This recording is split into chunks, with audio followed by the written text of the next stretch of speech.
Well, good evening, everybody, and welcome along to Charlotte Motor Speedway for the second semi-final of the EuroNASCAR Esports Series. Circuit itself is situated approximately 10 miles north of Charlotte in a locality called Concord. Construction began here at the circuit in 1959. It opened in 1960, and the road course was developed in 1971. If you're familiar with NASCAR, of course, you will know that for 2018, the second of the NASCAR races switched to using the Roval, as it's known, which combines most of the infield road course with almost all but 400 feet of the oval. Therefore, we are racing on a 2.4 mile, 3.6 kilometre, 18 turn Charlotte Roval for our semi-finals here this evening. Joining me in live commentary, what an evening we've got ahead of us once more. Andre Weigald joins me in commentary. We're heading towards the tail end of the season. Mathematically, it could be one tonight. Realistically, it's going to go to the final round. Yeah, definitely. Thanks, Mark, for having me again. Last time, the last race, I was not available to commentate, but now I'm back. And I love the Charlotte Roval. We have seen two really exciting NASCAR Cup Series races in reality over the past 2 years. When I think about the finish with Ryan Blaney, Martin Truex Jr., and Jimmy Johnson in 2018, or the win by Chase Elliott in 2019 after he hit the barrier in the first corner of the track. So we have seen some fascinating racing on this track, and I think in the virtual world we will see again side-by-side battles all over the place, and some exciting racing on front. As you said, the championship game is on. Everybody has to maximize their results, and I think, like you said, we will see the decision for the first ever EuroNASCAR Esports Series title in 2 weeks at the Circuit Zolder. So yeah, this will be a very important round, but I think not the decision in the championship. Like you said. Mate. The main thing is drivers have to get out of their heats, get into the finals. That's what carries the championship points. It is Loris Hazemans that leads the championship on the moment on 197 points. You can see just how close it is, though, because Andre Castro, the American, is right behind him, with Tobias Dauenhauer completing 2 of the Hendricks cars inside the top 3, and Lasse Sorensen, the second of the 2 DF1 cars, not that far away either. We're going to bring in our first guest of this evening before we then start to head towards the latter stages of free practice and then on to the important part of qualifying. It's the CEO of EuroNASCAR, Jerome Galpin, joins me first of all as my first guest in the commentary box. Jerome, the world is beginning to return to the track for real shortly, and we'll finally get the 2020 EuroNASCAR Series underway, restarting the season at Vallelunga. Everybody is raring to go.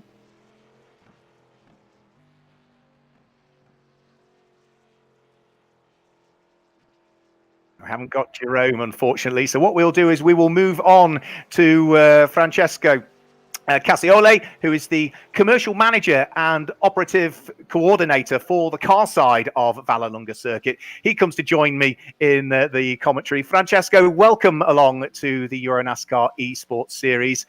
Difficult few months. We go back to racing. Vallelunga is hosting EuroNASCAR for the first time to open the season. How are you looking forward to the event?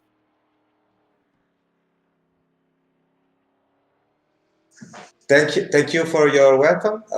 We was waiting, and we are waiting for this racing weekend that we will have in September with a lot of enthusiasm.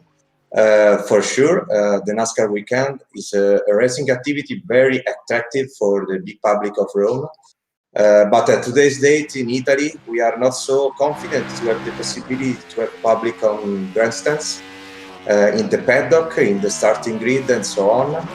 But in these weeks, we are working really hard to do our best in 2020. But we are really looking forward to 2021 and 2022 to have the real big event that we call American Festival of Rome. The NASCAR Whelen Euro Series teams have already been testing at your track, the likes of Feedvic Racing. I know earlier on this week, Jacques Villeneuve, Patrick Lamaré, Alessandro Brigatti, Simon Balat were all out there. And the feedback they gave our team was that they really love the track and they think that it suits the EuroNASCARs pretty well. So what do you think are the strong points of Vallelunga, and what can we expect when the drivers go there? Really so happy. Vallelunga is a very technical racetrack. Vallelunga is excellent for the development of cars, tires, and also to improve the skills of racing drivers.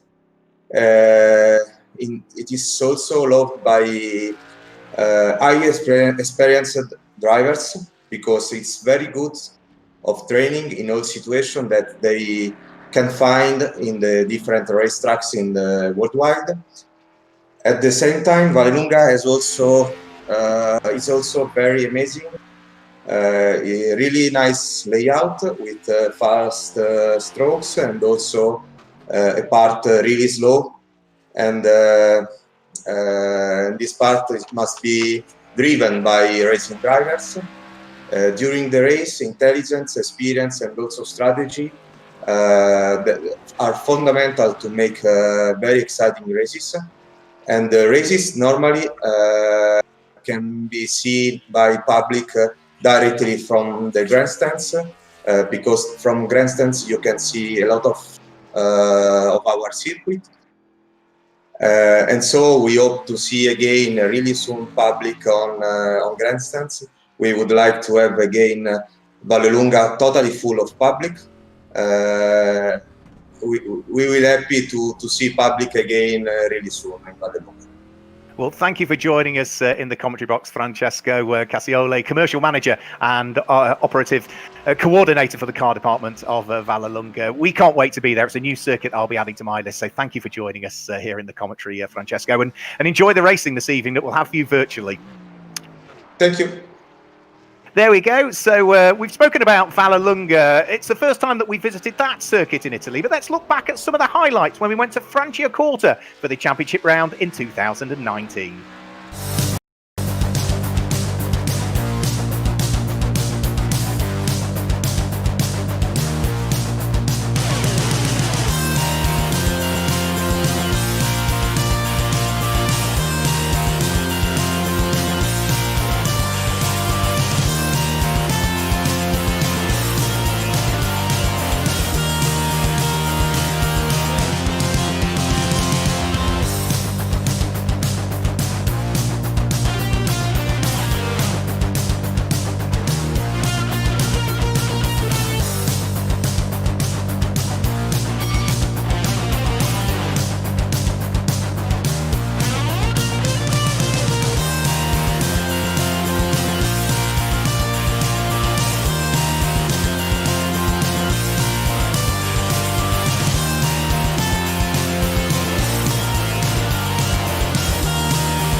So some fantastic highlights from the Italian round at Franciacorta in 2019. We've just heard from Francesco Cassiole from Vallelunga, where we'll be heading to in 2020. But Jerome Galpin, a few technical issues, but the CEO of NASCAR, EuroNASCAR, is back with us. Jerome, we were just saying we're not that far away from getting the season underway. Everything has been finally put in place with this rescheduled calendar, and we can't wait, can we? Yeah, absolutely. So good evening, everybody. Sorry, the technical issue was me forgetting to push the mic button. So sorry about that. Now we are first of all very happy the way the esports series developed across the NASCAR Whelen Euro Series community. We have of course 2 great races to complete in this series, and plenty of high action and fun coming. On our side, of course, we are working. We are all turned to the launch of the real life NASCAR Whelen Euro Series that will happen in Vallelunga on 12 and 13 of September. As you know, during challenging times. It's a lot of work, and especially in Europe, where we have to adapt, maybe rules and procedure to the situation in each different countries. But we are very lucky, and we are very happy to work with great track partners. Francesco from Vallelunga was there. We are in day-to-day relationship with all other tracks, and it's really a pleasure to work with them and in a friendly and constructive atmosphere. So that's really cool. We also benefit of the huge expertise and experience of NASCAR in the USA. They get back racing very soon and months ago. So they have a lot of experience with rules and procedure that can apply during this situation. So we have plenty of experience and calls and meetings and web meetings to exchange about this and to prepare to get back racing. So basically, everything will be all set, and we just can't wait to be back on track to meet again with our friends from teams and all the drivers. So next step for us will be in July, where we will organize the first EuroNASCAR summer camp. It will be in the end of July, on July 29 and 30. So we'll make an announcement very soon. So keep an eye on the EuroNASCAR socials and website. You will know more soon about that. But next step is testing on end of July, summer camp, and then back to racing in September. We can't wait, Jerome. We better leave it there. We might bring you back in later on for another chat, because heat number 1 is about to get underway. Qualifying has already happened. Andre Weigel continues to join me in commentary. Pole position for Andre Castro. That is now pole at the last 3 events that we've had. Indianapolis, Brands Hatch on the Grand Prix circuit, and here on the Roval at Charlotte. Yes, Andre Castro is definitely on fire. We see it also in the overall standings. He's just 4 points behind Loris Hesemans, who's leading the championship right now with 179 points in the pockets. And I think Loris Hesemans will also start in the first heat from sixth position. We have something special today. We only have 2 heats. We have no heat 3 and no last chance qualifier, because we are in the middle of the summer. A lot of drivers are now focusing in getting prepared for the real EuroNASCAR series. We heard it from Jerome Gopin that the series will start in September. We have something like a summer camp before, so everybody's preparing to get ready for the real stuff again. So we have a little bit less attendance here today with the drivers. So we have 2 heats. Everybody goes to the final. So in the end, the heat races will just determine who's going to be on what starting position. Absolutely. It's not just the drivers. I noticed there's a lot of the team members aren't around this evening. The likes of Roy Hendricks is busy preparing the team, Hendricks Motorsport, because he runs it. The likes of Luca Caniore, who is right at the sharp end of what Cal Racing do in the NASCAR Whelen Euro Series. He's not here this evening. So it's just that knock-on effect of everybody preparing for the start of the season. This is still serious, though, because the overall winner of this esports series will carry 40 team points for that car number into the real championship when we get things underway. So it's not just for fun, this. There is a serious side to this which has an effect on real motorsport, the team's championship in the NASCAR Whelen Euro Series. Andre Castro on pole position for the 3rd time on the trot. It is Yuli Stelso that's alongside his best qualifying of the season so far. Alan Day and Guillaume de Flandre on row number 2, and row number 4 sees Loris Hesemans line up again with Claudio Sabatini, the track marshal representing Circuit Ricardo Tormo, who went really well a couple of rounds ago and has had another stellar qualifying session in this one. So watch out for him. I was hugely impressed with his pace a couple of rounds ago. Remember, at 17 corners, they're just coming up towards turn number 15, turn number 16 and turn number 17. They have to take the chicane at this point. The pace truck will peel off into the pit lane. Each one of the heats is 10 minutes. Then it will be a 30-minute final race for this evening on this 2.4 mile Charlotte Roval. The safety car is just bringing them round the final part of the banking. Well, heading round through turn number 13, turn number 14. We have seen Andre Castro so far this year claim 5 victories, whether it be in heats, the last chance race, or the main race. Jeffrey Rufen has also had 5 overall wins so far. Mikkel Smiddel, who's not out, has had 4, and Lassie Sorensen has had 3. Those are the big winners. Anybody else is down on either 0 wins or just a single win. The red lights are about to go out. It's so difficult to try and stay in 2x2 order through that final final chicane, and understandably, Andre Castro gets the jump over Ulysse Delceau as they head up into the tight turn number 1, which is the left-hander. From then it's over the brow at turn number 2, and then starting to break downhill as they head into the full infield section for the right-hander at turn number 3. Andre Castro leads from Ulysse Delceau in second place. Alan Day running in third place. He lies 6th in the championship standings and has had some 3 wins so far this season. Guillaume de Flandre, who's had 3 wins as well, sits there in 4th place. And would you believe it, our track marshal from Valencia, which is Sabatini, has got the jump on the reigning EuroNASCAR Pro champion, Loris Hazemans. How's that for a start for the track marshal from Valencia? However, he's just been overtaken as I say it. Fantastic stuff. Everybody safely through the first couple of corners, Andre. They will all be hugely mindful that it's the second of our semi-finals. Again, it's double points. And in this one, either way, with the number of entries you've got, you will still get into the final race, which carries the championship points. Yeah, yes, right. I think everybody has a little bit of less tension right now. Everybody is going to the final. Everybody knows there are good points on the line. So I think that there's no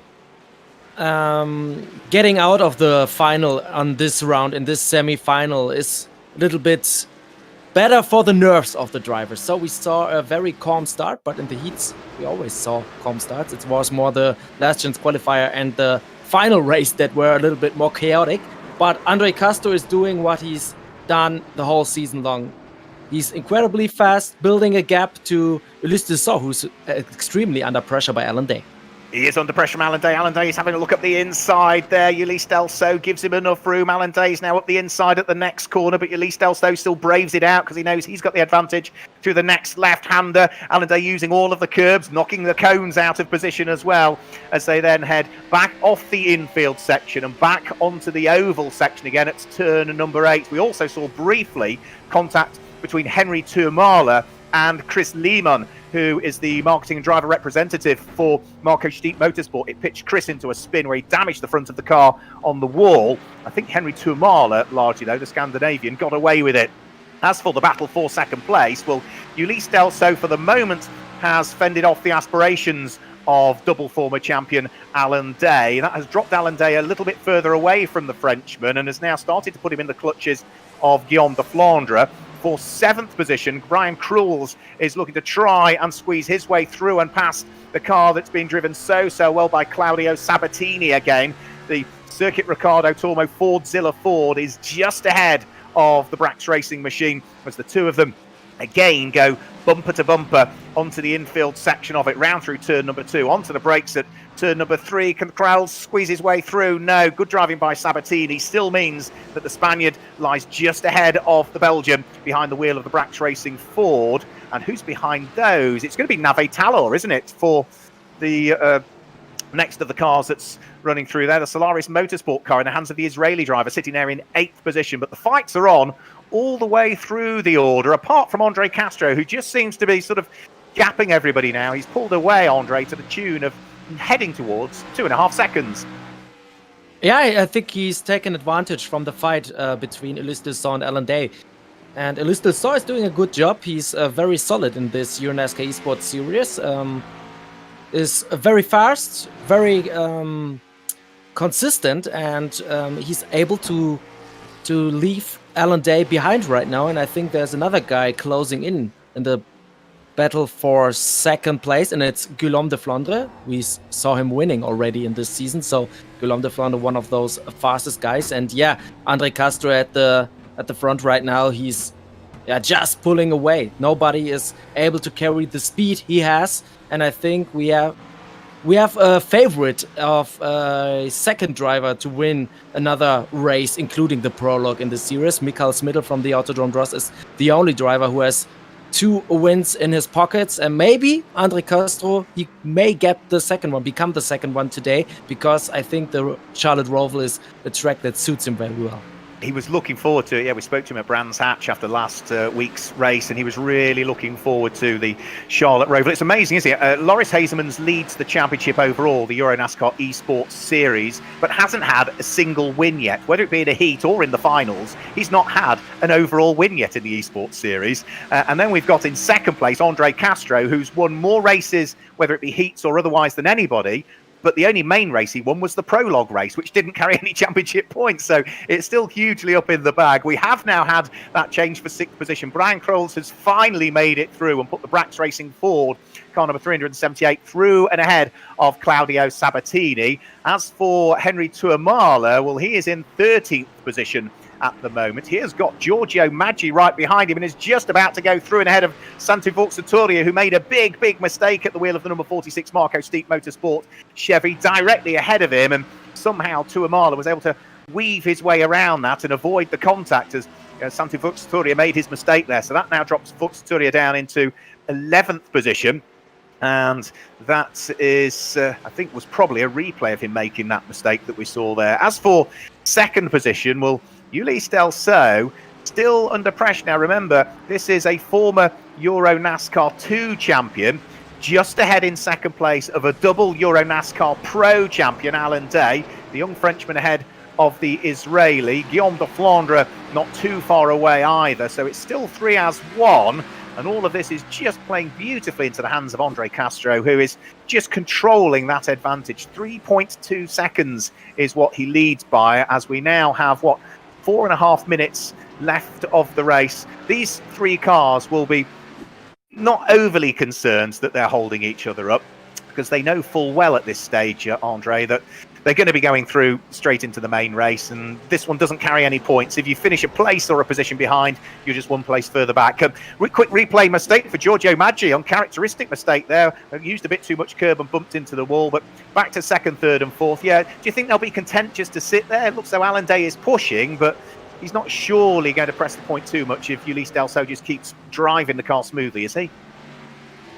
Yeah, I think a very good tactic or strategy right now is just keep the pressure high and hope for a mistake by Ulysse Delso. And as long as Alan Day is that big in his rear mirrors, Ulysse Delso feels the pressures. We see that he's doing everything, but I think also that Alan Day is not taking too much risks. He has also Guillaume de Flandre behind him, and he's also looking for an opportunity to get past those two guys. But in the end, it's just for the starting position of the final race.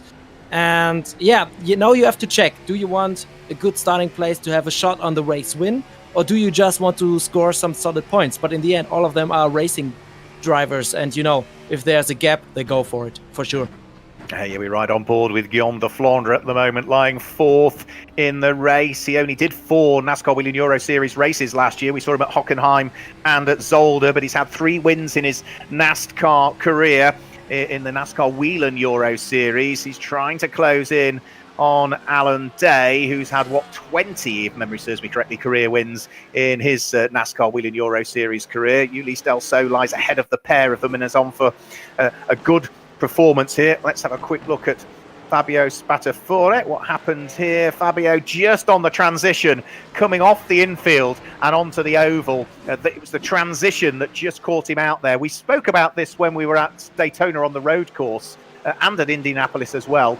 Andre, you've driven, I'm guessing, these cars around this track, or very similar cars. Again, the transition, the most difficult part of the lap? Yes, I think so. The Roval at Charlotte is a very special racetrack. I don't think you can compare to the road course you have at Daytona. It's very similar in some places, but the Charlotte run is a little bit smaller because of the oval, of course, 2.5 miles against 1.5 mile. And then you have this hammer form infield section, and that's very technical. You have to be very precise. And I think a lot of NASCAR drivers said it's like having an intermediate oval mixed with a road course, mixed with a short track, because this inner loop you have, this hammer form, is like Martinsville or something like this. So you have to be very good at short track ovals, at a 1.5 mile oval, and on road courses. So the guy who has the best abilities to adapt to those 3 kinds of NASCAR racing is on front, and we see it's Andre Castro right now. But I think Ulisses saw Alan Day and De Flandre doing a very good job too. And we have seen it in 2018. Never say something before the end of the line. When Jimmy Johnson hit Martin Truex Jr., both spun out. Ryan Blaney won the race. And then there was Kyle Larson getting through the line with a totally damaged car. And Jimmy Johnson was out of the playoffs because he went for that one gap. And everything turns into total chaos. So the Roval is predestined for being a very special race in every NASCAR series, online or real world. It really, holds a very special place, doesn't it, in the heart of many, many NASCAR drivers and fans. And Andre Castro is now on his final lap of this first of just 2 heats this evening that we've got. And this will see him head towards pole position for the final race, as long as he's neat and tidy through the final couple of corners, accelerates his way back up onto the banked section of the circuit. So out of turn number 12, the bus stop, up towards turn 13 and turn 14 on this road course. And once he's come off the banking, he then just needs to make sure he nails the final turns 15, 16 and 17, which he's just flicking his way through now. Andre Castro on for yet another win. That makes it 6 wins if we include the ones at the prologue week of racing, which means that now he has scored more race victories in the EuroNASCAR Esports Series than anybody else. Ulysse Delceau finishes in second place, by far his best result of the season so far. Alan Day in third, Fred Gabion side by side, locking up all of the brakes, bouncing over the curbs as he tried to take Nave Talor, and as a result of that, Fred Gabion then was, I think, overtaken by Alain Muscaron. So as they head over the start-finish line, that all rather got closer. The Frenchman just anchored up everything as he knew he'd got his braking point wrong, and no doubt flat spotted those tyres towards the end. It was a mistake. But he was able to, I think, just get away with losing the one place there. So Andre Castro claims the win. We're just having a quick look at Giorgio Maggi. Yeah, that was his off that we saw earlier on, where he just carried too much speed through the left-hander and the car sort of understeered off the circuit and bounced into the barriers. That would have caused some damage to his car, because there are fast repairs available in this one, but it's not as though you've got any full resets, so you've got to sort of go back into the pits and then get the repair done and then go back out onto the circuit. So we would have carried that damage in a short 10-minute race all of the way. Igor Romanov is back with us as well, the Ukrainian. He finished his in 17th place, and then we'll just wait for the last couple of cars to head over the start-finish line, which will include Fabio Spatafora, who is going to be classified as the last of the 18 finishers in heat number 1, and then we should be able to guide you through confirmation of the results and hopefully have a chat to our winning driver as well at some point before we then move on to heat number 2. So confirmation of the results for heat number 1. It's a win for Andre Castro, his 6th of the Esports Series season so far. Ulysse Delceau finishes in second place, but 4.6 seconds adrift, and Alan Day completed the podium. Guillaume de Flandre, Loris Hazemans and Brian Crowells completed the top 6, with Claudio Sabatini doing another good job for Circuit Ricardo Tormo in 7th place, Nave Talor in 8th, Alain Muscaron in 9th, and Fred Gabion dropping to 10th at the very final corner. Henry Tuamala, Santa Vauxhall-Touria, Chris Lyman, Martin Kramers and Giorgio Maggi complete the top 15, with Yevgeny Sokolovsky, Igor Romanov and Fabio Spatafora completing the last of the runners. So that gives you the full 18 cars that we saw in heat number 1. Heat number 2 is about to get underway, and Tobias Dauenhauer will start on pole position. We've seen Tobias Dauenhauer win his heat on a couple of occasions so far, Andre Castro. Andre Weigold, I ought to say. One of those came at Zandvoort. The other one came at Indianapolis on the road course. So he's got form. He knows exactly what he needs to do if he wants to chalk another one up.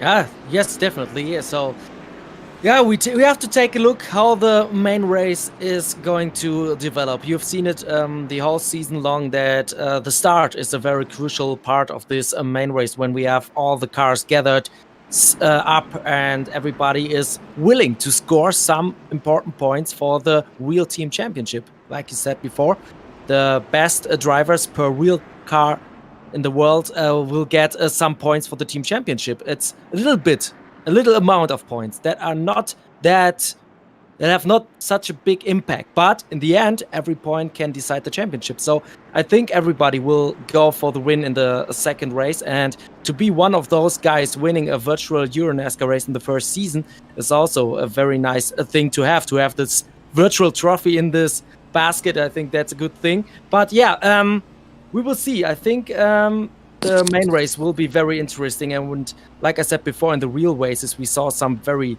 strange and chaotic stuff, and I think we will see some nice action, nice battles in the main race too. But now let's focus first on the second heat this evening with Tobias Downhauer and Alex Fontana in the first row, then Brigatti and Dallara in the second row. I think this will be a very, very interesting one.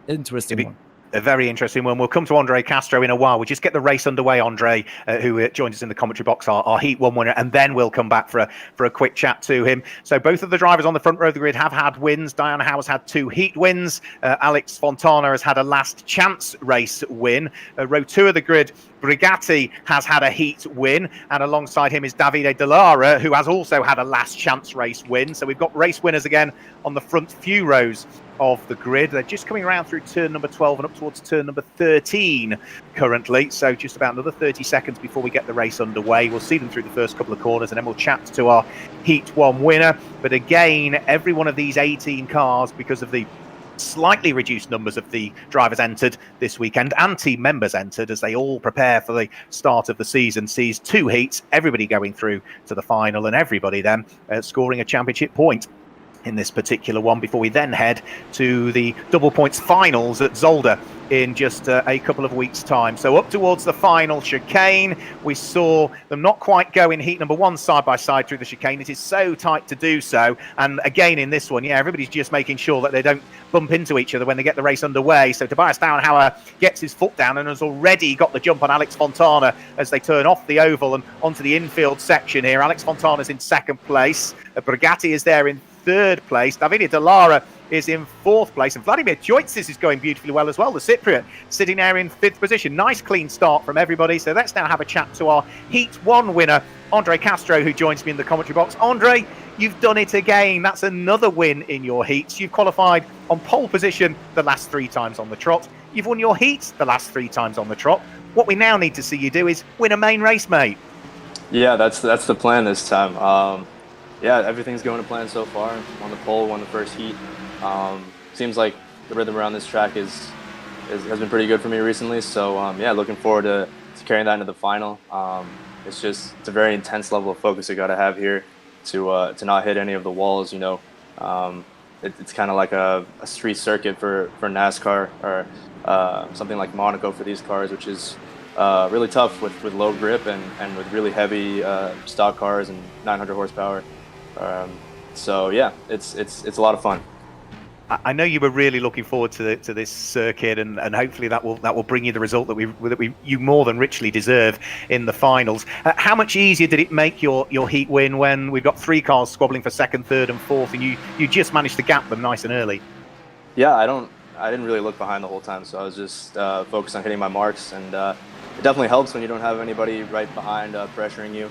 You can just focus out front and not get distracted in the mirrors. So that's the plan for the final, hopefully. But yeah, everything's going well so far, and just want to say hi to all my family and friends watching, and hopefully we'll have a good race. And the final quick question before we head back towards heat number 2, because that final chicane is so tight to go side by side, how important is it being on pole position in iRacing for that final run towards the green flag when it drops? Well, it's really important because once the pace car goes off, you know, you can pretty much dictate when the start goes until the green flag comes out officially. Then everyone can go. But as long as you go between when the pace car goes off and when the green flag comes out, you can go whenever you want. So it's important to get that lead into that chicane, so you know you don't have any side-to-side contact, because it obviously narrows up through there. But yeah, I've just been getting pole and winning my heat. Certainly just reduces the chances of anything happening in the final, and that's what's happened the last couple of weeks too. So looking to close it out this time. Let's hope so. Let's hope we chat to you in victory lane later on. Well done on the heat win, Andre, and we'll see you later. Thank you. There we go. There's our Heat 1 winner, Andre Castro, briefly joining us in commentary. Back to the race. We ride on board the Hockenheim Ring FanFest car, which this evening is being driven by Michael Breitigam. who is doing a good job again, Andre. Driver that you know, representing the circuit, is right behind the Cal Racing machine of Stefano Gustavalle. Yeah, he's doing a good job in 7th place. He's a journalist in Germany, very experienced sim racer as well. And he has also some experience in real world racing. So he's not just writing about motorsports. He's doing it virtually and in the reality. So yeah, he's doing a good job. I think a top 10, maybe a top 5 in this heat would be a very big success for the whole Hockenheimring crew that is gathered in this 479 Chevrolet Camaro. So yeah, he's doing a very good job. But I think we have to mention one different thing. This is the first time we don't have so many drivers on the grid. But I think we may have a last chance qualifier race to determine who's going to be 21st in the final. But maybe Right. we have to learn a little bit, because this whole heat racing stuff on iRacing is new. We didn't have this situation before. So don't be confused if we have a last chance qualifier with everybody getting in the final, but we need to check who's getting the 21st place. Okay, right. You're the expert when it comes to iRacing. I don't know thought really. so. We need to check, because right now I see on my screen Heat 3 is skipped, but the last chance qualifier one is not skipped right now. So it's a little bit of a surprise in the end. A bit of rally crossing from Max Palumbo with his Solaris Motorsport car. You also saw Aurélien Dillier make a bit of a mistake at the wheel of the Carnot 310, the RDV competition car. And as he rejoined the circuit, he then got tangled up with Gordon Barnes, and that's caused damage to Gordon Barnes' car. We look at Gustav Berggren, the Swedish driver, who is coming under pressure from Justin Kuntz, the German, who sits behind. Now, this is for 9th and 10th position. Up front, Tobias Dauenhauer still comfortably leading. He's doing an Andre Castro, really, and just gapping everybody behind whilst they squabble over it. Aurélien Dillier, having recovered now, is now looking to try and attack car number 146, which is Gasper Donovsik, who is not going to let him through. Scott Jeffs has got the best seat in the house, watching all of this unfold ahead of him as he sits there in what will be 13th position. So this is the cars in 11th, 12th and 13th places, just working their way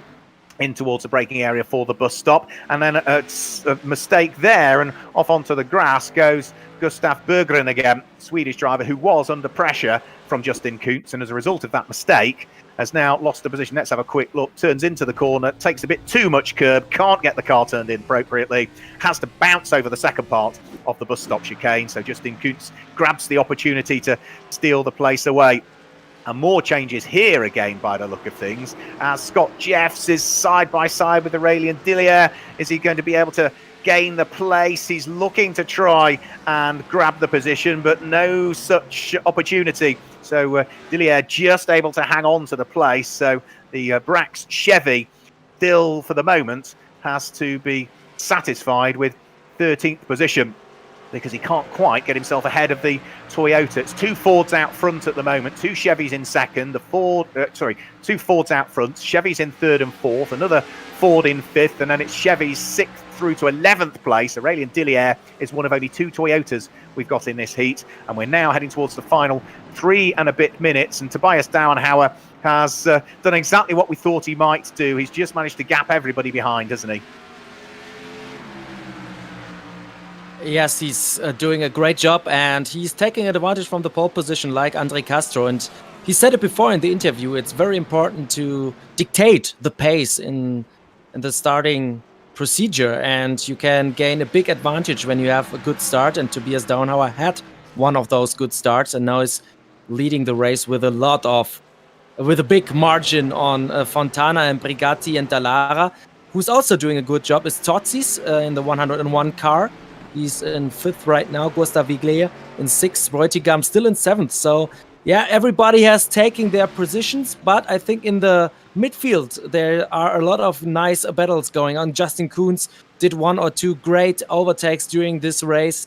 I saw one on Dillier in the early stages. So, yeah, it's an interesting race right now. But I think as long as Tobias Dauenhauer is not doing any mistakes at the front, he's going to win this one, as we have only 2 minutes left. But it's a tricky track, so mistakes can occur any times. And you know, when commentators tell people that there may be a mistake, there's a high chance that there is a mistake. Yes, yeah, the commentator's curse. We don't want it to strike. Certainly not for Tobias Downhour, who's done all of the hard work pulling away from this car here.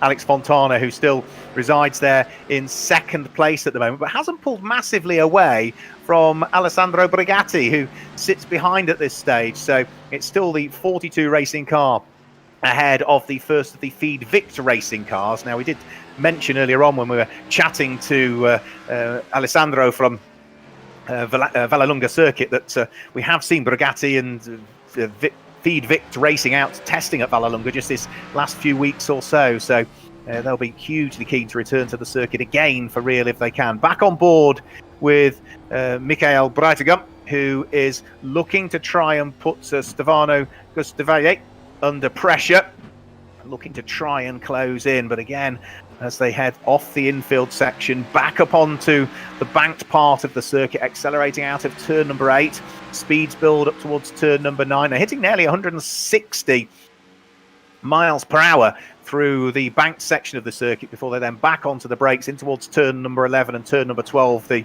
bus stop that was introduced into this infield section not that long ago. Gustavai gets a little bit squirrely coming out of it, running car number 388. So he's one of the team member cars because it starts with a 3.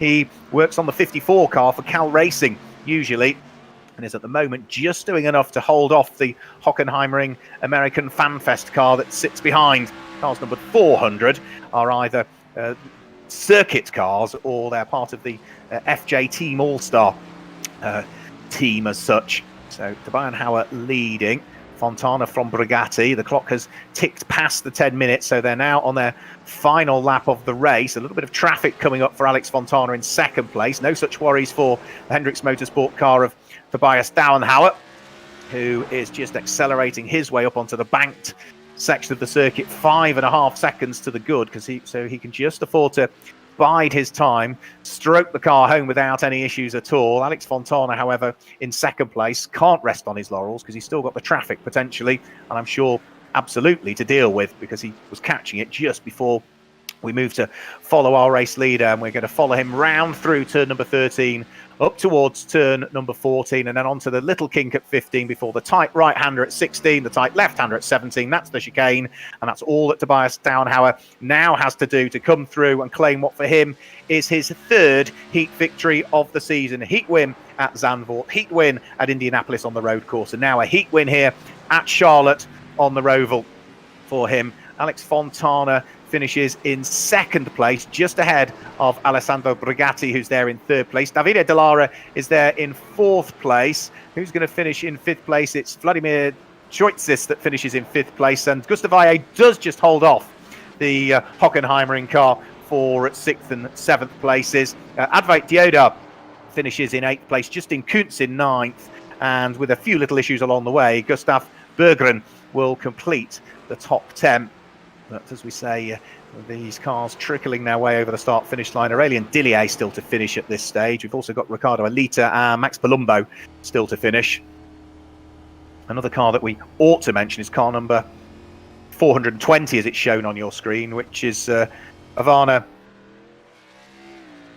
Venzarova, who is representing Autodrome Most Car Show at the wheel of her Toyota. She's a HR analyst working for Volkswagen out in the Czech Republic, one of the partners of Most Circuit there. So it's great that Ivana has joined the entry list for this weekend in what is a re-liveried car from Autodrome Most Car Show. So heat number 2 is done and dusted. We'll get confirmation of the results of that very, very shortly. In fact, bang on cue, here it comes. Tobias Downhauer claims the win by almost 6 seconds in the end from Alex Fontana in second place. And the first of the Feed Vict cars comes home for Alessandro Brigatti in third place. Davide Dallara was fourth, ahead of Vladimiris Joitsis in fifth place, and Stefano Gustavaglia, who is in sixth place. Michael Breitigam finishes in seventh place. Advait Dioda, Justin Kuntz, and Gustav Berggren complete the top 10. And then outside of the top 10, it was Gaspar Danovsik, Gordon Barnes, Scott Jeffs, Aurelien Dillier, Ricardo Alita, Max Palumbo, Ivana Venzarova, and then Chris Ricard with a problem, which saw him head into the pits very, very early on indeed. Otherwise, he could have been a driver to watch, Chris Ricard, because I've been impressed with some of the things he's done throughout the course of this season. So the cars are lining up, ready for the feature race. Yes. So yes, we have avoided the last chance race, which would have set the grid for this one. So instead, it's the winner of Heat 1 goes to pole. The driver that finished second, in Heat 1 will line up third. The driver that was third in Heat 1 will line up fifth. So it's Heat 1 that take the the odd numbers in reality. Heat 2 take the even numbers. So Castro and Downhauer, the Heat 1 and Heat 2 winners respectively, line up on the front row of the grid. Loris Hazemans, our championship leader, lies 8th on the grid. Now, mathematically, Hazemans just 4 points ahead of Andre Castro in the championship, 19 points ahead of Tobias Dauenhauer. Lasse Sorensen, is he even in the entry list here this evening? Not seen much of him, no. Lasse Sorensen, 4th in the championship, not out. Brian Krell's 5th in the championship, is racing. And Alan Day 6th in the championship, is racing. So if they can have a good run, Brian Krells and Alan Day, they will still be in touch with Loris Hazemans. But Loris Hazemans, Andre Castro have had the consistency so far this season. They seem to have, whilst there's been incidents and accidents, they've largely either been in the right place at the right time to avoid it, or have just sort of swerved their way around it when it's happened, Andre. Sorry, I missed the last sentence. I was just saying that Loris Hazemans and Andre Castro have, if there's been incidents and accidents, they've been in the right place at the right time to avoid it, or have managed to swerve their way around it in most occasions. No, we've lost him again.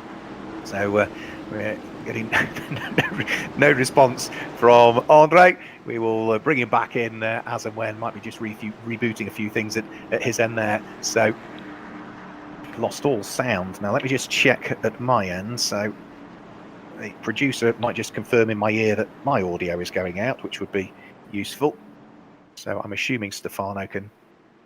So I'm okay. It's at Andre's end where he'll need to work on his audio to try and work out what the issue is. We'll get the race underway. Now, remember, this is a 30-minute race. Now, this is where also tyres come into consideration, because if you work the tyres a bit too hard, and there's quite a few twisty sections here at the Roval at Zolder, where you can either overload the fronts and overheat them, overheat the brakes as well into the heavy braking areas. Of course, you've got quite a few slow corners, which then, accelerating your way out, you can start to make the rear tyres overwork. So tyre preservation could be something that comes into play here over the course of a 30-minute race. Andre Castro, Tobias Dauenhauer, row number 1. Yuli Stelso, Alessandro Brigatti, row number 2. Alan Day, Davide Dallara, row number 3. Guillaume de Flandre, Vladimir Stjoitsis, row number 4. Loris Hazemans, Stefano Gustavalle, row number 5. And row number 6, just to give you that one, Brian Krauls, who is right up there in the championship standings, lying 5th, has alongside him Michael Brautigan.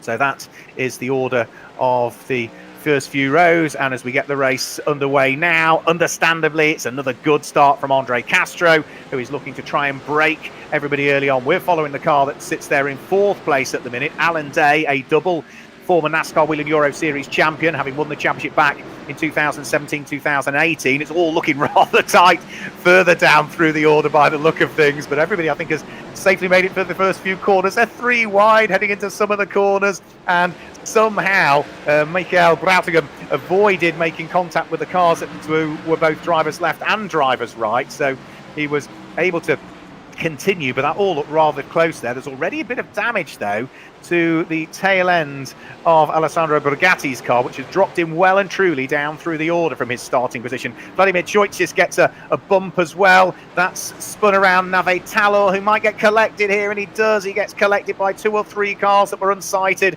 as they were accelerating their way from the transition, but that was no fault of Nave Talor's, really. I think he was knocked into a spin. I think Fred Gabion's also involved as well in that one, so he'll be dropping well and truly down through the order, but several cars already sporting damage. No such worries, though, for Andre Castro, who leads the race, uses all of the curbs, bounces the car up onto 2 wheels, both through the right-hander and through the left-hander as well, leading by 3/4 of a second from Tobias Dauenhauer in 2nd position. Third at the moment is Ulysse Delceau. Alan Day sits there in fourth position. Guillaume de Flandres and the championship leader, Loris Hazemans, down in sixth position the way things currently stand.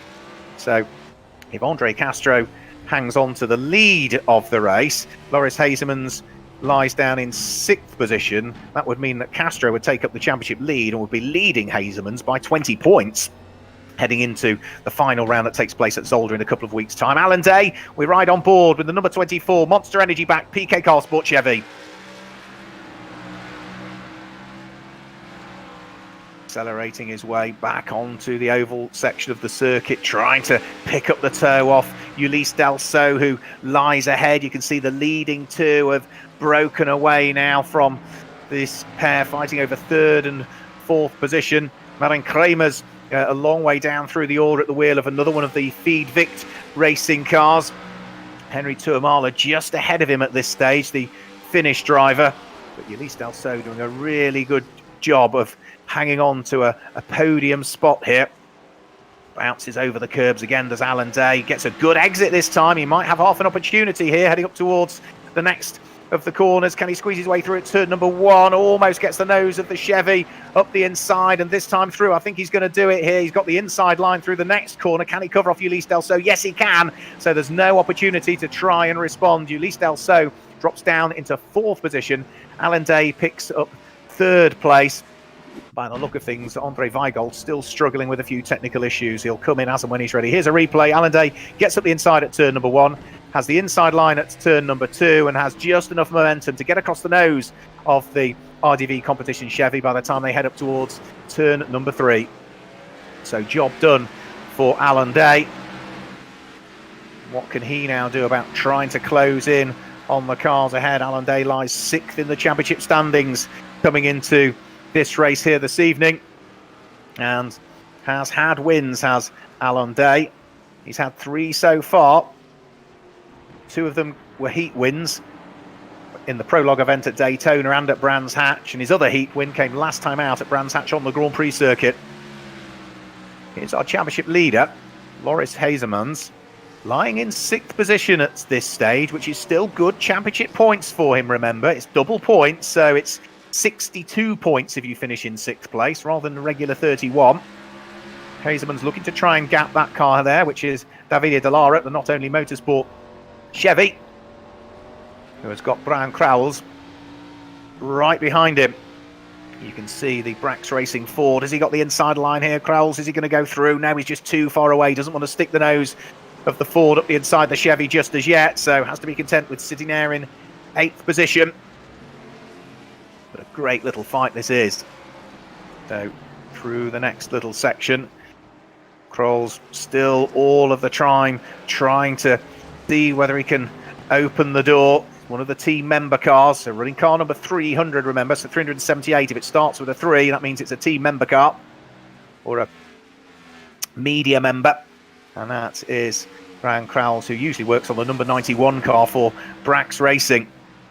Gets a good run again on Davide Dallara, but again is not going to quite be able to feed his way through. So rather frustratingly, he's still bottled up behind. But these two, despite the fact that they're squabbling, they're not losing a great deal of time to the championship leader, Loris Hazemans, who is still only just a second up the road from them. So there's Hazemans in sixth place, and looking the distance, you will see not that far away the next couple of cars coming through. In fact, there they are, right behind. Back to third place again, Alan Day. Let's have a quick replay. Fred Gabillon with problems and lots of smoke coming from the back end of the RDV competition Toyota. He got tangled up in that incident with Nave Talor and now joins an ever-increasing list of cars that sit there in the pit lane, including Vladimir Tioitsis, who was going really well, and he's now also sitting in the pit lane, as is Stefano Guslivalle. There's a few cars that have had issues and are now out of the reckoning in this one. They will still score championship points, but are not going to quite add to the tally than they would have wished. Gasper Danovsik using all of the circuit limits again once more. He did that a couple of times in heat number 2 and just still seems to not quite get the breaking point right. Back to the fight for what is 6th and 7th place. Davide Dallara, the Chevy, looking back at the Brax Racing Ford of Brian Crowells. Onto the brakes, in towards the chicane where Krauls uses all of the red and white curb, avoids the sausage curb. Davide Dallara on the power a little bit quicker there, was able to work his way into a slightly increased advantage. They both go past the Autodrome Most show car as well. Ivana Venzarova staying neatly out of the way. She goes a lap down. But this is one of the closest of the battles that we've got at the sharp end at this stage. Just 0.3 of a second between this pair, fighting over 7th and 8th in the race. 60 points for 7th place, 58 points for 8th place. And all of the time, Andre Castro out front and leading by what is now 1.8 seconds he leads by. So it's all beautifully going to plan again for the American. Ulysse Delceau, former EuroNASCAR 2 champion, the Frenchman sitting there in 4th place. Here is our race leader, Andre Castro. Remember, he did win a race overall, but that was the prologue event at Daytona on the road course, so no championship points were available for him. He won that race, arguably with a bump and run on the final lap, which helped his cause. Alan Day was less impressed with what went on there on the infield section of the Daytona road course, but Andre Castro has kept his nose fairly clean ever since, and Krauls has made it through. Right, finally it's all paid off. He's got himself through and ahead of Davide Dallara. Davide Dallara also lights the rears up coming out of turn number 11 and 12, which has dropped the Italian ever more back away now from the Belgian Brian Krauls. And we might just be able to get a replay of exactly what happened there. Let's have a quick look. Yeah, just a neat overtake as he squeezed his way through, going into one of the bus stop chicanes. Ulysse Delceau in 4th position, since being passed by Alain Day, has just ever more dropped away and is now beginning to fall into the clutches of Guillaume de Flandre, who sits there in 5th position. We ride on board with the Belgian driver, his RDV competition teammate, sitting just ahead at this stage. They won't want to bump into each other. They're both racing for the same team. In terms of the championship standings, well, Guillaume de Flandre comes into this race lying 21st in the championship standings. Didn't do all of the rounds, Guillaume de Flandre. Ulysse Delceau is 9th in the championship standings. So if team orders count, and each of the teams do have their own radios to be able to communicate to each other, team orders would suggest leave Ulysse ahead. He might be the slower car perhaps at this stage because he has got caught by de Flandre and dropped ever more away from Alan Day, but championship points, every single one or two of them, could be important.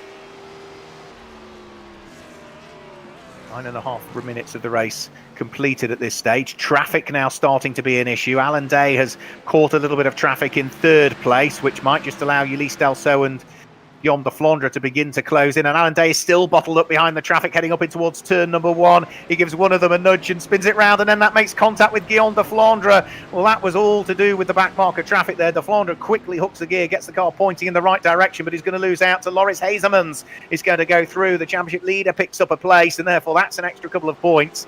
And that was all to do with traffic just not getting out of the way of the leaders coming through. Let's have a quick look. Alan Day, yes, 2 cars busy battling ahead of him, and as he looks to try and squeeze his way through past one of them heading up towards turn number 1, again they just didn't get out of the way. They bounced over the curbs. It was car number 89, which is Fabio Spatafora, I think, who then got knocked sideways by the Monster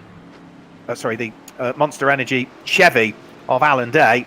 And as a result of that, as Spatafora went sideways, he spun back round again and made contact with Guillaume de Flandre. But to be fair, the traffic should have moved out of the way and made it a lot easier for the front runners to get through. So Andre Castro leads. The gap that was 1.2 seconds is now half of that. It's down to 0.6 of a second. Tobias Dallenhauer has been pushing very hard over the course of the last few laps. Now, Tobias is one of many drivers we've had racing in the EuroNASCAR Esports Series in conjunction with iRacing, with support from i.cin.com and SimRacingLeague.it. He is one of the drivers that has been involved in the recruitment program for EuroNASCAR. Tried one of the cars over the course of the winter period. Previously has done things like ADAC GT4 and Blancpain as it was called, and has raced in the Spa 24 Hour, but he will be a very welcome addition to the grid for Hendricks Motorsport, such has been his performances in the Esports Series. He is ahead of this car here, Alan Day, who sits there in 3rd position. Giorgio Maggi, the runner-up in EuroNASCAR 2 from last year, is having a bit of a torrid time of it. Down in 15th place, Henry Tuamala, and that's Alain Muscaron, both ahead of him. So Muscaron, the white car with the light blue to it, sitting there in 13th. Henry Tuamala, the white car but with the darker blue flashes to it, sitting there in 14th. And Giorgio Maggi, the runner-up in the EuroNASCAR 2 Championship, behind them both at this stage. So there go all three. 13th, 14th, 15th position. Speeds all begin to build again. All of them having had good seasons last year as well. Muscaron managed to stitch up the Elite Club Championship, as it was called, last year. Henry Tuamala managed to win the Challenger Championship, finishing 15th overall in the series, but he was the Challenger champion for the older drivers in the championship last year. And of course, Giorgio Maggi was at the tail end of that field, was the runner-up in the EuroNASCAR 2. Now, De Flandre, since being tipped into the spin, is carrying a bit of damage to his car, which means that he has now not just lost out to Loris Hazemans, he's also lost out to Brian Krabbles. Let's have a quick look at another replay. Alan Day, here it is, on board with Alan Day. You can see the traffic ahead needs to get out of the way, really, and Fabio Spatafore just not bothering. Up towards turn number 1, Alan Day, you can still see eases off the brakes. Spatafore jumps over the curbs directly ahead of the back marker. Alan Day keeps his foot in, makes contact, light contact on what was already an unsettled car, but I'm sorry, traffic should have known that the front runners were coming through and should have made it a lot easier, particularly when you're scrapping with your own teammate. So now here comes Guillaume de Flandre for the 2nd time now, about to get past Davide Delara. You see, yeah, that is 4th position now. That's 7th place gain for Guillaume de Flandre.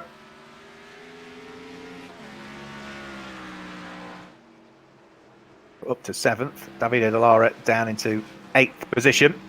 Claudio Sabatini doing really good things again at the wheel of the Circuit Ricardo Tormo Ford Zilla Ford in 9th place, and Alessandro Brigatti, who dropped like a stone with damage in the early stages, now back inside the top 10, but since pushing hard, Tobias Stauenhauer, bringing the gap down from 1.2 seconds down to 0.6 for the lead of the race, he's dropped back to 1.2, 1.5 seconds again, so keeps shuffling and changing all of the time. Quick replay of Chris Lehman. What happened to Chris Lehman at the wheel of his Marco Steep Motorsport car? Lost it on the brakes going in towards one of the chicanes, and yeah, almost clouted the wall, just avoided making heavy contact with the wall. So Andre Weigel, I still think, just trying to sort out his technical issues. He'll come in as and when he's managed to resolve them. We still have over the half of the race to go, so there's plenty of time for him to resolve those technical issues that he's having at his end at this stage. As we look back at our race leader, Andre Castro, leading by 1.8 seconds now. The charge from Tobias Stauenhauer was as hard as he could push to bring the gap down. And whether as a result of pushing, the tyres have gone off, and maybe the back markers have had a part to play in it as well. But Tobias, you could still see, working hard there. The tail end of the car after he hit the curb started to get a little bit unsettled, particularly through the transition as well, as he went off the infield section back onto the oval. Traffic ahead for Andre Castro, which he deals with without too much trouble. So there's still a back marker between the car we ride on board with and the race leader, who is just up the road. Stauenhauer in the straight line is able to squeeze his way through and past the traffic, which means that the gap first to second has just come down again a shade by 0.4 of a second through that traffic. Another quick look at a replay of Alain Muscaron is this, who's going to make a mistake ahead of us. Now this is where the two parts of the infield section run together with each other,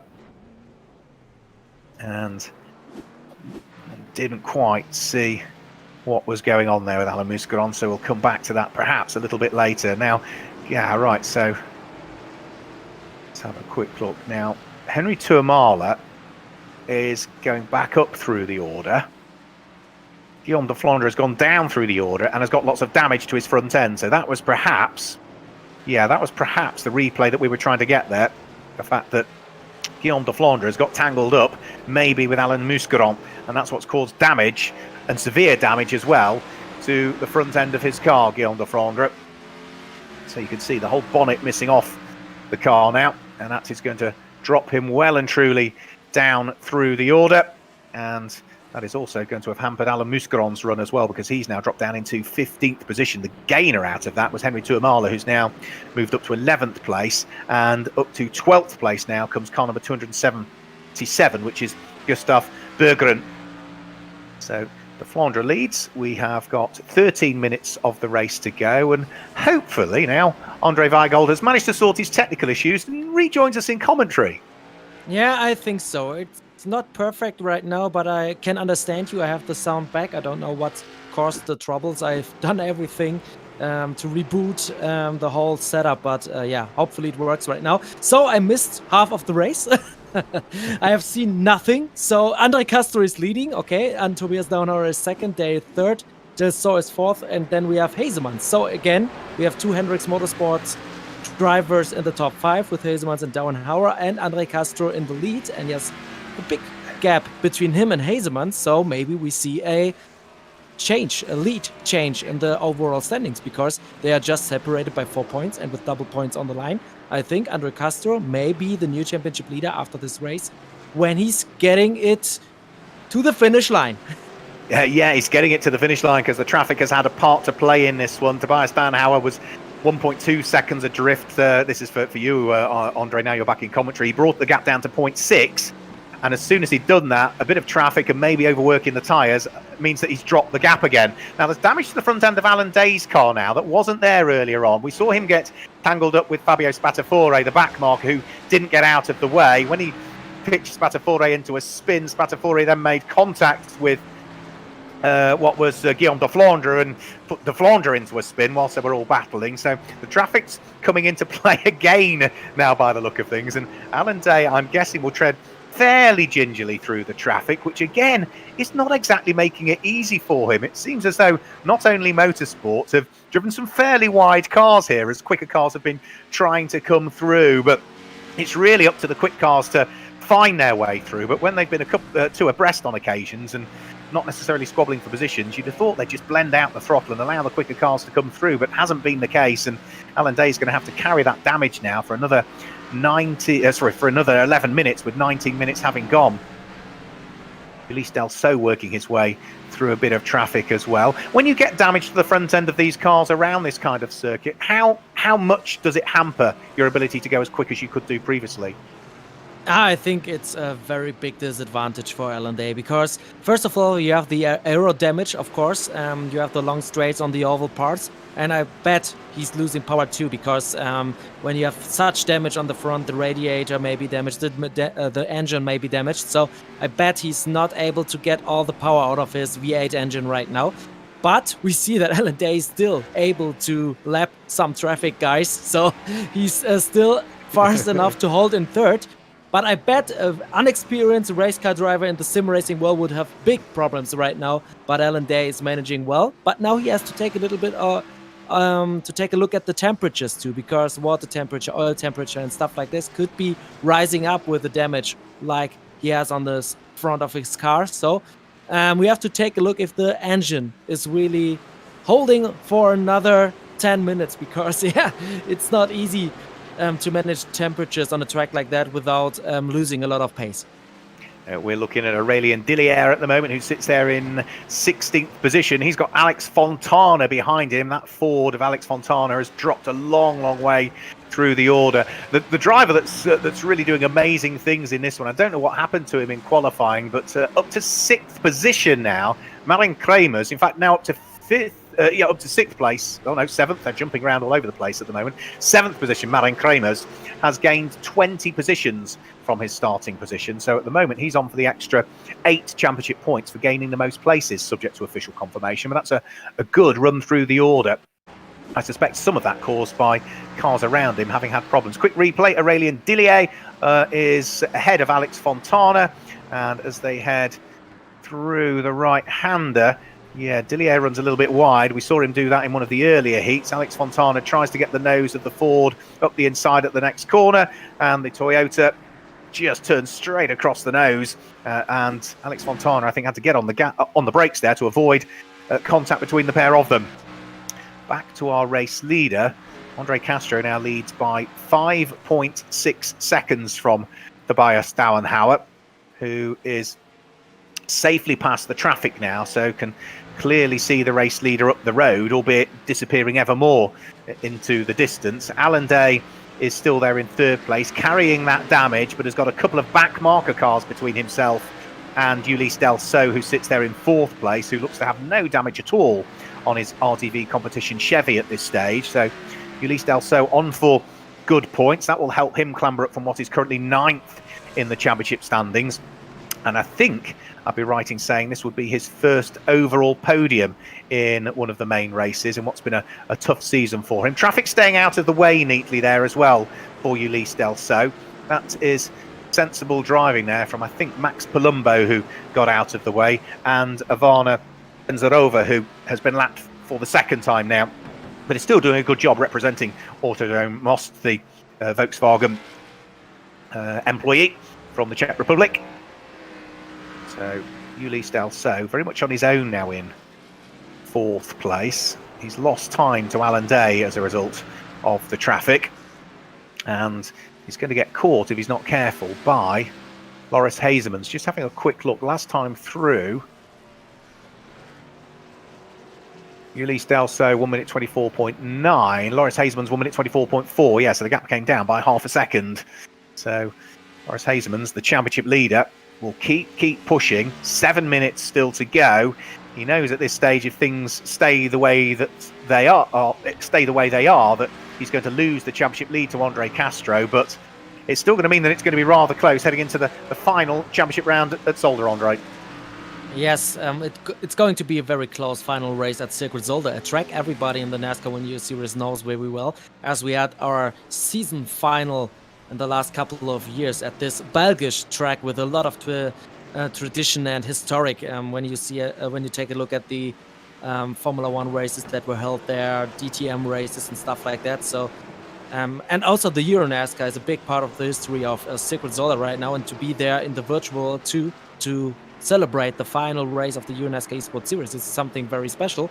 And I think Andre Castro has a good chance of winning this race here today at the Charlotte Roval, gaining a lot of points, getting into the lead of the overall classification, and becoming a specialist for a very interesting type of track, because he won at Daytona the road course track, a combination of the oval and the road course section, and now he's on his way to win the Roval track at Charlotte, also a hybrid between a oval and a road course. So he's our Roval hybrid mixed specialist in the field, I think, in the virtual world at least.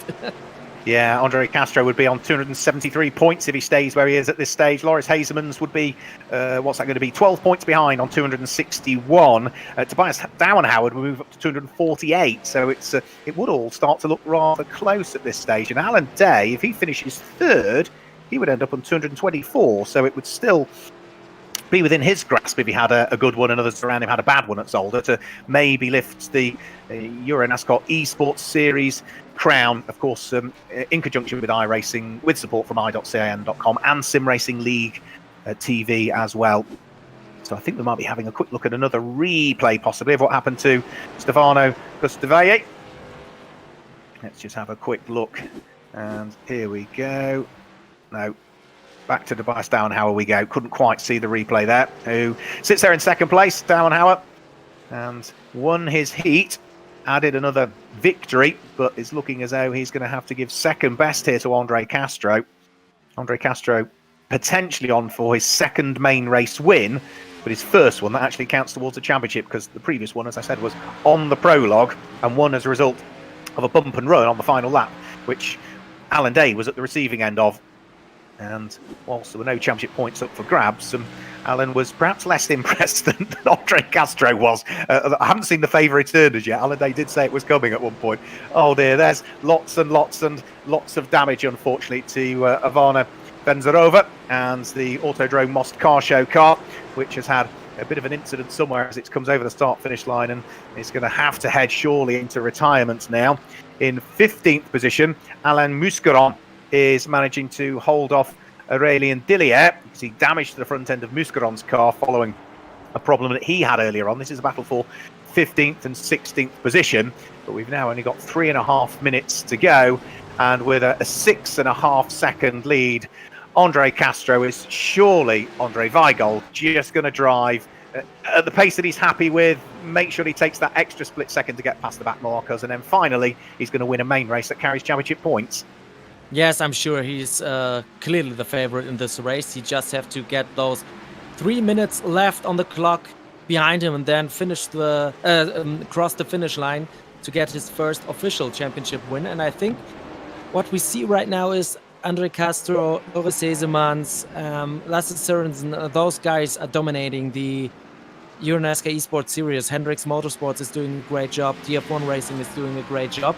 And I'm really curious if they can get this momentum they gained in the virtual world also in the real world, because, yes, of course, EuroNASCAR will start its 2020 season very soon in September 12 and 13 at the NASCAR GP Italy with the Autodromo di Vallelunga. It's the first time the NASCAR Whelen Euro Series will visit that track. Afterwards, in October 3rd to 4th, we will visit the circuit Zolder at Belgium. Then we will head to Germany with the October race 17th and 18th at the Hockenheim Ring.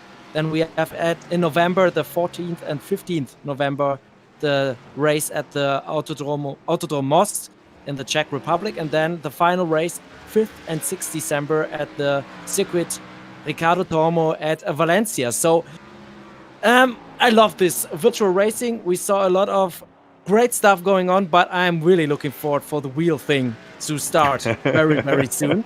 But I'm very curious if they can get this momentum over to the real world and get those drivers at the front in their category when we have the EuroNASCAR Pro and EuroNASCAR 2 back on track. So that's what I'm very curious of, if they get this transition, real world, virtual world, and if they can take any advantage out of it, gaining a lot of momentum here right now.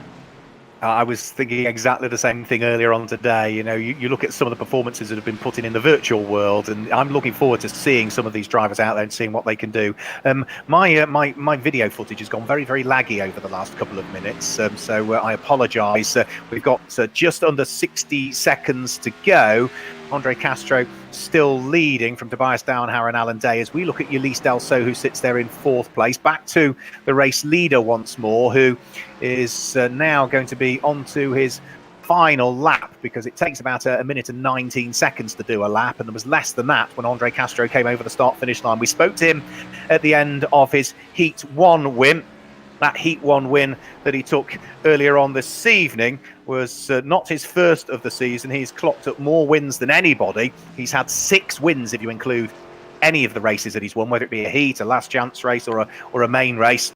Well, he's now potentially on for win number 7, which not only moves him into the lead of the championship, it will make him the most winningest driver that we've had in the EuroNASCAR Esports Series. And it's got things beautifully poised as we head towards Circuit Zolder for the championship finals in a couple of weeks' time. Clock now shows 30 minutes have elapsed, so Andre Castro just needs to head back up onto the banked section of the oval and then start to head towards the checkered flag. It's been a great performance from him. He did say that pole position was important, particularly with the tight chicane that is used on the rolling lap, and he's just now heading through turn number 11 and turn number 12 for the final time, sliding the tail end of the car through the transition onto the oval. A bit of opposite lock having to be done there to gather up the moments. In fact, no, where is he? He has just gone through the chicane there. Right, he's now halfway around the circuit, Andre Castro, is he? Yeah, so just heading into the infield section of it. He's not quite as far around as I thought. And yeah, no, he has gone through. He's gone through and grabbed the win. Apologies, my footage is bouncing everywhere at the moment. Tobias Dauenhauer finishes in 2nd position. Alan Day finishes in 3rd place. Ulysse Delceau in 4th, and erstwhile championship leader Loris Hesemans finishes in 5th place. Brian Krols comes through and finishes in 7th. Davide De Lara will finish in 8th position. Marian Kramer's 9th place means that he has gained 20 positions from his starting position on the grid, finishing in, well, it says 7th on the live timing, it says 9th on the graphic, which is slightly confusing. And after Kramer's, it's Alessandro Brigatti. But donuts and celebrations being done by our drivers, but the biggest smile all round will be by Andre Castro, who wins the race and is going to be leading the championship subject to official confirmation on 273 points. Tobias Downhauer finishes in second place. That will put him on 248 points. Alan Day finishes in third place. That will put him on 224. Ulysse Delceau finishes in fourth place. He'll go to 203. And fifth place will go the way of Loris Haestermans, which means that he will be on 261 points. We'll just do Brian Crowells because he's right up there in the championship. He finishes in sixth position, Brian Crowells, which means that he will end up on 218 points. So 273, Andre Castro, the championship leader. 261, Loris Haestermans, if my maths are correct. And third in the championship will be 248, which is Tobias Downhauer. Confirmation of the results, though, for that race. Andre Castro claims the win from Tobias Downhauer in second place. Alan Day in third. Ulysse Delceau, Loris Haestermans and Brian Crowells complete the top six. Davide Dallara was seventh, head of Claudio Sabatini in eighth place. Malan Kramer's the biggest climber in the field with 17 positions gained. In fact, no, he's not the biggest climber. He finishes in ninth place. 10th place is Alessandro Brigatti at this stage. Alex Fontana was 13th. Gustavo Berggren was 14th. Alan Muscaron, Aurelien Dillier, Chris Lehman and Scott Jeffs complete the top 18. Then just to give you the top 20, Michael Brautigam finishes in 19th place and Ricardo Alita in 20th. You can see everybody from 21st backwards there. So another race is done and dusted. We'll chat about some of the finer details of that, Andre, in a split second. But whilst we gather our drivers, I want to look back at some more highlights again. We had a quick look at some of the action from Franciacorta 2019 earlier on. Well, let's look back and see what happened on the second day of racing there in Italy last year.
So some great action from Franciacorta in the second day of racing 2019, but we've already got drivers coming to join us in the commentary box following the second of our semi-finals in the EuroNASCAR Esports Series in conjunction with iRacing, with support from i.can.com and SimRacingLeague.it. Let's bring in our race winner. We spoke to him after his heat win. That was his sixth win of the series. Well, now he's finally won a main race that carries championship points and did it in a very, very good fashion as well. 8-second win for Andre Castro. Andre, your seventh win of the season, more wins than anybody, puts you in the championship lead. Yeah, feels really good. That was a challenging race at times with a lot of traffic, but it was just all about staying focused and staying in a rhythm. And yeah, it ended up working out for us. So really, really glad about that. And yeah, really glad to bring it home for my family and friends for Whelen. Always glad to represent them and DF1 Racing, Grapos, everybody that helps me out and everyone that supports me. So it's really fun to put on a performance like that for them. You look at what you've done this season, and as you know, consistency is what wins championships. And we had the big one at Watkins Glen, of which you and many, many other drivers were involved. But other than that, you seem to have sort of avoided the troubles, largely because you've started it in qualifying and then gone well in the heats to stay at the sharp end. 12-point lead heading into the finals. What's your thoughts on Zolder? Yeah, I like Zolder. I've been racing there, on iRacing for quite a while, and I think as long as I have the same mentality going in, I think we got a good chance to win it. So it's good to go in with the points lead, and about the big one actually at Watkins Glen, it was important that at the end of the first lap, I think I was 29th or 30th, and then somehow miraculously I got hit like 7 times, but my car was still running. I was about a second or 2 off the pace, but I managed to pick up some spots, and that was a big deal. Instead of blowing my engine and having to retire from that race, I could just kind of keep on going with a really damaged car and gain some positions. So that was really important. And then every other race has just been sort of doing the best I can, and it's gone relatively smoothly. So really happy with that. Well, we wish you all the very best at Zolder. Congratulations on the win, and fingers crossed in terms of the championship for you. We'll see what happens. Fingers crossed. Thank you. There we go. So there's Andre Castro, who claims the win. Let's bring in the driver who finished in second place now, Tobias Dauenhauer, who finished in second place. Well done, Tobias. A good haul of championship points for you. I've been working it out. I think that moves you, or keeps you rather, third in the championship standings heading into the final. Are you there, Tobias? Can we hear you? I can hear you, Tobias. It's me in the salon. Oh, he's gone. Well, we'll have a chat to Alan Day then, who finished in third position. We'll come back to Tobias. Alan, we heard from Andre Castro that the back markers were giving trouble, and we saw the trouble they gave you. First of all, congratulations to Andre and Tobias, and also to. We had a pretty good battle and clean. I felt that the car is pretty good, but especially throughout the end of the race. But unfortunately, due to some horrendous driving of the back markers, I lost tons of times, and I couldn't even challenging Tobias, unfortunately. But that's what it is. I knew it's going to be challenging, especially with the walls here. It's going to be a lot of crashes and things like that. But thankfully, I managed to bring the Monster Energy car on the podium, and it's a good thing. And on to Zolder. Yeah, I think, again, just quickly having done the maths, 222 points, I think, that you'll be on, which will put you 51 points behind Andre Castro, the championship leader. It's not insurmountable, but there's work to be done, isn't there? Yeah, I lost one race. And unfortunately, I don't think I can cover the points I lost. But I will try to finish the season on the best side I can. Even though if the gap is pretty big to Andre, and I still own him a bump and run. So I did mention it in commentary. I didn't think you'd repaid that favor yet. It's coming, is it? Nah, he was really quick today. I don't think anyone could challenge him. Yeah, it was good. And a final quick question, once we get the esports EuroNASCAR Esports Series out the way, which will be a shame that it finishes. Of course, already the focus is on the start of the season. You're with a new team this year. You're in the 24 for PK Car Sports in their Chevrolet, looking to try and equal Ander Villarino's 3 times a champion. You're a double champion. Can you do it this year? If I can do it, I'm pretty sure I can do it. Yeah, but. As every championship I won or every championship I raced in, it requires a lot of effort and a lot of time and a lot of energy to put into that. And this season is going to be extremely challenging, especially with the new tight schedule that we have. But I'm pretty sure that the history of PK Car Sports is well known. And I hope the package will be good and we can bring the Monster Energy 24 car to the top step of the podium, and hopefully to bring another ring for me and for the team. Well, very well done this evening, Al, and congratulations. We'll see you, Zolder, in a couple of weeks' time. Well done. Thank you very much, Mark. Thank you. My pleasure. And then hopefully let's go back to Tobias Dauenhauer, who still joins us in live commentary. Hopefully we can now grab a quick word with the driver who finished in second place. Tobias, are you there? Yeah, I'm here. Sorry, I had internet issues. Sorry. Not a problem at all, my friend. Not a problem at all. Well done. Congratulations. You won your heat earlier on, and you were trying to stay with Andre Castro, but second place is good championship points. Keeps you third in the championship standings. Yeah, it's good for the championship. I get a lot of points. I had a bit of bad luck by overtaking the lap cars, but I'm still happy with the race. Congrats to Alan and Andre. They did a fantastic job. And I'm happy with the second place. It's been again another solid season for you, hasn't it? You know, you look at what you've done, Hendrix Motorsport generally with Loris Hazemans and yourself and Jeffrey Ruffin. You know, it's been a virtual very good season. Yeah, of course. I mean, I'm new in sim racing. I began that with the start of the ENES series, so I'm quite happy with that. And the transition from what really has been sports car racing, your background in towards NASCAR, something you're hoping to relish in 2020? Yeah, I think I have good conditions. I'm in a very good team, and I have a good experienced team colleague with Loris. So I think we have a good chance to drive in the front positions this year. Well, very well done on second place today, and let's see whether we can make it one step higher. Victory lane maybe at Zolder in 2 weeks' time.